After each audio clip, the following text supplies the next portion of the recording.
Seox nabori bugun obzor qilamiz.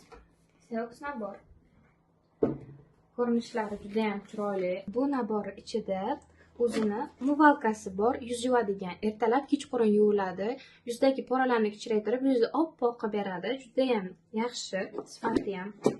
Bu esa toner, yuzni namlantirib beradi. Har doim umvalkadan keyin обязательно toner ishlatish kerak. Undan tashqari bu namlantiruvchi krem. Buni faqat kechqurun ishlatamiz qizlarjonlar. Namlantiruvchi kremlarning hammasi kechqurun ishlatiladi. Eslatib o'taman, ertalab umuman mumkin emas. Keyingisi esa bu siviritka. Makiyajga tayyorlab beradi yuzinglarni. Undan tashqari yuzinglarni oziqlantirib, namlantiradi. Kerakli vitaminlarni yuzinglarga beradi.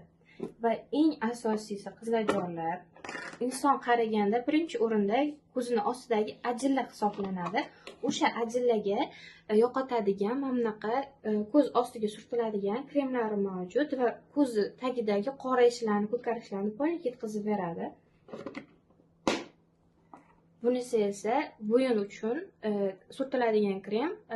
Odamni yoshini yuzidan tashqari bo'yni ham ko'rsatib beradi. O'sha uchun bo'yinga ham uxot kerak qizlarjonlar.